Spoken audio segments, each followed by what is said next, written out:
प्यारे बच्चों, आज मैं आप लोगों को कक्षा 12 के हिंदी विषय के काव्यखंड के द्विवेदी योगीन सुप्रसिद्ध कवि अयोध्या सिंह उपाध्याय हरिऔध द्वारा रचित प्रिय प्रवास से लिए गए पवन दूतिका कविता का अध्ययन कराने चल रहा हूँ। इस कविता में अभी तक आप लोगों ने पढ़ा कि राधिका जी वायु को जब मथुरा संदेश लेकर के श्री कृष्ण जी के पास भेजती हैं तो वायु से बताती हैं कि मेरे प्रियतम श्री कृष्ण अत्यधिक सौंदर्यशाली हैं। उनका संपूर्ण शरीर ऐसा लगता है जैसे सांचे में ढला हुआ है और उनके दोनों कंधे बैल के कंधे के समान पुष्ट बड़े ही मजबूत दिखाई देते हैं। उनके सिर पर राजाओं के समान अद्भुत मुकुट सुशोभित हो रहा होगा, कानों में कुंडल सुशोभित हो रहे होंगे, गले में मोती की माला सुशोभित हो रही होगी। इसके पश्चात राधिका जी वायु से कहती हैं कि तुम्हारे अंदर ये गुण तो है ही नहीं कि तुम अपने वाणी के द्वारा श्री कृष्ण जी को मेरा संदेश दे सको। तब क्या करोगी? इसके लिए तुम्हें अपने संपूर्ण कार्य व्यवहार को युक्तियों के माध्यम से चलाना होगा। यदि श्री कृष्ण जी जहाँ पर बैठे हुए हों वहाँ पर कोई विरह विधुरा का चित्र दिखाई दे जाए तो उस चित्र को हिलाना, जिससे श्री कृष्ण जी को यह याद आ जाए कि इसी विरह विधुरा बालिका के समान कोई बालिका राधा श्री कृष्ण जी का इंतज़ार कर रही है, उनकी प्रतीक्षा कर रही है। अथवा कोई ऐसा चित्र दिखाई दे जाए जिसमें अनेक प्राणी व्याकुल से घूम रहे हों तो उस चित्र को हिला करके श्री कृष्ण जी को याद करा देना कि इसी प्रकार से गोकुल में उनके विरह में सभी प्राणी व्याकुल हैं और श्री कृष्ण जी जहाँ पर बैठे हुए हों वहाँ पर यदि कोई मुरझाया हुआ कमल का पुष्प दिखाई दे जाए तो उस पुष्प को उड़ा करके श्री कृष्ण जी के चरणों पर डाल देना, जिससे श्री कृष्ण जी को यह याद आ जाए कि इसी प्रकार से एक बालिका राधा मेरे विरह में व्याकुल रहती है जो मेरे चरणों को चूमना चाहती है। आगे के पद में राधिका जी ने वायु से कहा है कि मेरी ही याद श्री कृष्ण जी को मत कराना, यहाँ की जितनी गोपिकाएं हैं उनकी भी याद श्री कृष्ण जी को करा देना। तो आइए देखते हैं। जो प्यारे मंज उपोनिया वाटिका में खड़े हों, छिद्रों में जा कुड़ित करना बेड़सा कीचकों को।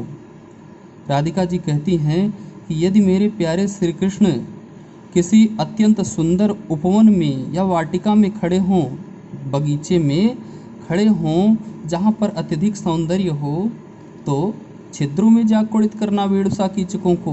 कीचक माने बाँस में कहीं कहीं पर यदि छिद्र हो जाता है तो जो वायु बहती है वो वायु उन छिद्रों में जा कर के पुनः जब बाहर निकलती है तो एक संगीत सा उसमें निकलता है, ऐसा लगता है जैसे बांसुरी बज रही हो।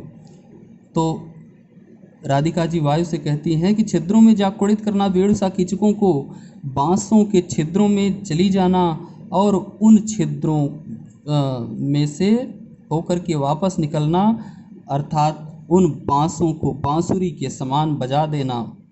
कुड़ित करना अर्थात बजा देना। यूँ होवेगी सुरति उनको सर्व गोपांगना की। इस प्रकार से मेरे प्रियतम श्री कृष्ण को सभी गोपिकाओं की याद आ जाएगी जो है वंशी श्रवण रुचि से दीर्घ उत्कंठ होती, जो कि श्री कृष्ण जी की बांसुरी सुनने की रुचि जो उनके अंदर थी, उस रुचि के कारण अत्यधिक उत्कंठित हो जाया करती थी, व्यग्र हो जाया करती थी, व्याकुल हो जाया करती थी।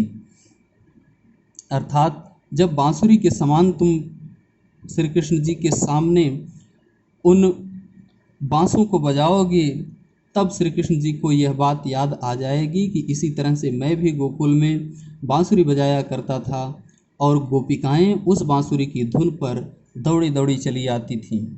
इस प्रकार से सभी गोपिकाओं की याद आ जाएगी। अगला पद देखिए। ला के फूले कमल दल को श्याम के सामने ही थोड़ा थोड़ा विपुल जल में व्यग्र हो डुबाना। और यदि कोई कमल का पुष्प गिरा हुआ हो, उसकी पंखुड़ी तुम्हें प्राप्त हो जाए, तो उसकी पंखुड़ी को ला करके श्याम अर्थात श्री कृष्ण जी के सामने थोड़ा थोड़ा विपुल जल में, अगर कहीं पर बहुत अधिक जल रखा हुआ हो तो उस जल में ला करके उस कमल की पंखुड़ी को धीरे धीरे करके डुबाना।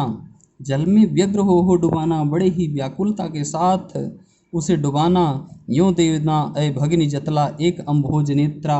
इस प्रकार से अय बहन श्री कृष्ण जी को यह संदेश दे देना, यह बता देना कि जिस प्रकार से यह कमल की पंखुड़ी इस जल में डूबती जा रही है, इसी प्रकार से एक अम्भोज नेत्रा, अम्भोज माने कमल, कमल के समान नेत्र वाली एक बालिका राधा आँखों को हो विरह विधुरावार में बोरती है, नित्य ही विरह विधुरा सी बनी रहती है, विरह वियोग में व्याकुल रहती है और अपनी आँखों को जल में डुबोया करती है, अर्थात आंसुओं में अपनी आँखों को डुबोती रहती है। जिसके नेत्र अत्यंत सुंदर कमल के पुष्प के समान हैं, वो नेत्र सदैव आंसुओं में डूबते रहते हैं। धीरे धीरे लाना वहन करके नीप का पुष्प कोई, और यदि कोई नीप अर्थात कदम्ब, यदि कहीं कदम्ब का कोई पुष्प प्राप्त हो जाए तो उसे वहन करके उड़ा करके ले आना और प्यारे के चपल दृग के सामने डाल देना, और प्यारे श्री कृष्ण जी के चंचल नेत्रों के सामने उस पुष्प को डाल देना। कदम्ब का पुष्प जो कि एक गेंद के समान होता है, जिसमें रोंगटे से निकले हुए होते हैं, ऐसा लगता है जैसे वह डरा हुआ सा है। तो इस पुष्प को जब श्री कृष्ण जी के सामने तुम डाल दोगी ऐ वायु, तब श्री कृष्ण जी को यह ज्ञात हो जाएगा कि ऐसे देना प्रकट दिखला नित्य आशंकिता हो। इस प्रकार से श्री कृष्ण जी के समक्ष यह प्रकट कर देना, यह दिखा देना कि नित्य ही इसी कदम्ब के पुष्प के समान वह बालिका राधा भी आशंकित रहती है, अर्थात डरी हुई रहती है। जिस प्रकार से ये कदम्ब का पुष्प डरा हुआ सा दिखाई दे रहा है। कैसी होती विरहवश मैं नित्य रोमांचिता हूँ, और मैं विरह के वशीभूत होकर के निरंतर नित्य ही रोमांचित होती रहती हूँ, मेरे रोंगटे खड़े होते रहते हैं। ठीक उसी प्रकार से जिस प्रकार से कदम्ब के पुष्प में रोंगटे खड़े होते रहते हैं, तो मेरे शरीर की संपूर्ण स्थिति को कदम्ब के पुष्प के माध्यम से उनके समक्ष प्रकट कर देना। बैठे नीचे जिस बिटप के श्याम होवे उसी का।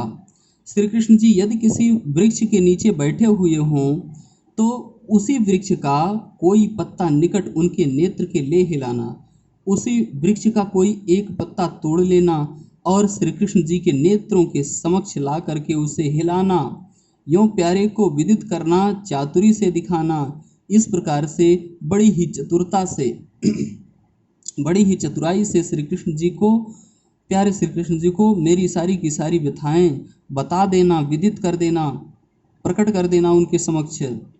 मेरे चिंता विजित चित्त का क्लांत हो कांप जाना, कि जिस प्रकार से यह बता देना कि जिस प्रकार से ये पत्ता हिल रहा है, उसी प्रकार से चिंता के द्वारा राधिका का हृदय भी जीत लिया गया है। चिंता विजित चित्त, चित्त हृदय विजित जीत लिया गया है। चिंता के द्वारा राधिका का हृदय जीत लिया गया है।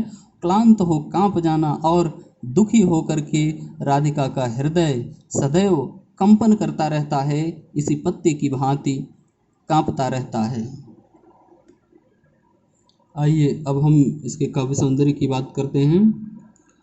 तो सभी पदों में वियोग श्रृंगार रस विद्यमान है और यह खड़ी बोली में लिखा गया है। शैली इसकी प्रबंधात्मक है। मंदाक्रांता छंद का उपयोग किया गया है। मंदाक्रांता जो कि एक वर्णिक छंद होता है, उसका उपयोग किया गया है। और यहाँ पर मानवीकरण अलंकार का उपयोग किया गया है। वेणु सा कीचकों को इसमें उपमा अलंकार, और यहाँ अम्भोज नेत्रा इसमें रूपक अलंकार का उपयोग किया गया है।